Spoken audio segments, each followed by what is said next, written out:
So Funko has officially revealed the Pops that will be a part of this whole event edition only international campaign. Hey everyone, welcome back to a new video. I do hope you're enjoying your day today. So today we're going to be following up on my Wednesday video talking about event edition only. This is part of Funko kind of doing an overseas campaign over multiple different regions all over the world, except for the United States. Now, Funko did announce at least 6 of the 7 Funko Pops that will be included in this for 2026. As well as they did actually give us locations and different Comic Cons throughout the world that these will be available at. So starting off with the exclusives, we did get One Piece in this, which I was a little afraid that this was going to happen. I believe we might see something else from One Piece too in the future part of this program, so stay tuned. But this does include a Monster Point Chopper here as a 10-inch pop, which little unexpected, but that was crazy to put in this. It looks really good. I think they did a great job. Then we also have a brand new Vivi here where she's kind of spinning her weapon, which looks nice too.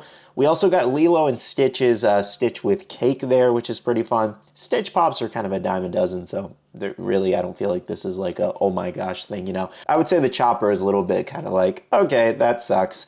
We also had a brand new Scarlet Witch statue here, so Scarlet Witch fans are pretty upset about this. I'm okay with this. I think it looks okay. Like, I'm not heavy on Scarlet Witch, so maybe that's why, but this is okay to me. It's not the best thing ever, but it's unique. Now for Spy Family fans, this set's actually still relatively small, so I definitely think this is a little bit of a hit, but we do have a kind of like Sherlock Anya there, which is a fun pop. And then we also had Pom Pom Purin here from Sanrio. So yeah, that one also doesn't really feel like a huge miss. I mean, if you're a big Sanrio fan, sure, but there's also tons of this character in Funko Pop form. So those are your 6 Funko Pops so far. Like I said, we do have an additional one yet to be revealed. I'll let you guys know in the future what that is, or if they, you know, reveal that sometime soon. But yes, those are a few of the exclusives so far that will be international only, not here in the United States. You're probably wondering, why is Funko doing this? As I said in my previous video kind of covering this, Funko has mentioned many times in their earnings call how they want to expand in different regions in the world outside of the United States. One of the best examples I can give you is think of Pop Mart. They're a very successful Chinese company. However, eventually they needed to expand more because here over in the United States, for example, you know, we really like their products and we're like, oh, we want them. And then they eventually came over here and it was a huge business decision. Like blind boxes, mystery boxes, all that are huge in the United States. So realistically, you have to look at this like Funko trying to expand more internationally and see a growth in sales, see a growth in consumer and customer base. This is a very smart business decision, making it region only. You know, we get so much stuff here in the United States, like so much stuff that I almost feel like at this point, it's being, you know, taken for granted. With a lot of the upset fans and kind of saying that like, why do they get something at all? And that's why I've been kind of a huge advocate for years, mind you. You can go in most of my videos talking about like big Funko news and all that they do not really pay attention to their international fan base enough. They don't really give you guys a lot. They don't give you guys a lot of news updates or anything. That's why you don't really see news updates in my videos, because it's really hard to get like overseas news for you guys. It's just practically non-existent. I wish there were more content creators in the Funko space specifically for you guys, but trying to give you like real-time updates when I live over here and I don't live over there is extremely hard. Anyways though, hopefully that kind of helps you understand as to why Funko would make a business move like this. Am I saying it's completely fair? Obviously no, like not everything's going to be a fair decision. It's going to exclude somebody at the end of the day. And yes, are we Funko's top consumer base here in the United States? Absolutely, but they still also have to pay attention to their fans all around the world at the same time. And I feel like people are kind of missing that for some reason because, you know, they're missing out on some of their like favorite characters. I get that, but like, it's not like any character here doesn't have other variations that we can get just fine. I would say the most unique one here is Monster Point Chopper, where it's just like, okay, that's going to be a little difficult, especially with it being a 10-inch pop. They kind of underprint 10-inch pops too, so I'm hoping you don't run into that issue. However, it seems like a lot of different places in the world will be getting these exclusives, so it is very possible US retailers here will actually import them and get in stock to resell to us. Not saying it's going to be retail, definitely at a higher price, but you know, better than a reseller overseas, for example. Okay guys, so let's go ahead and take a look at this huge list of different places that these will actually be available. Mind you though, Funko did mention that some of these might be excluded from specific events only because of, laws in that specific area that usually prohibit you selling certain licensed products there. So do keep that in mind. But Funko will be announcing on like their Funko Europe social medias and a few of their other accounts as to which con or event will actually get what exclusive. Now guys, I probably won't read this entire thing because it's very long. There's a lot of different dates and I don't want to confuse people just saying a billion different places. However, I will read through a few different areas. So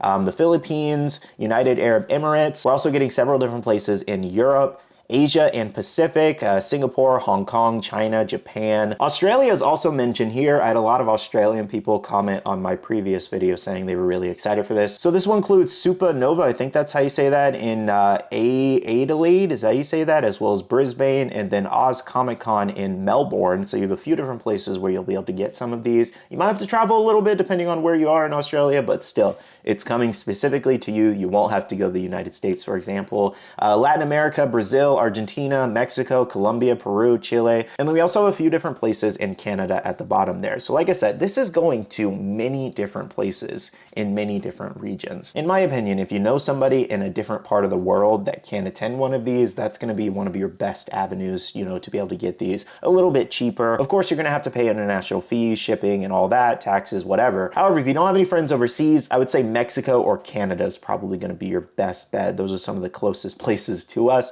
in terms of trying to get like a specific pop over to the United States and, save a little bit on shipping, taxes, fees, or whatever.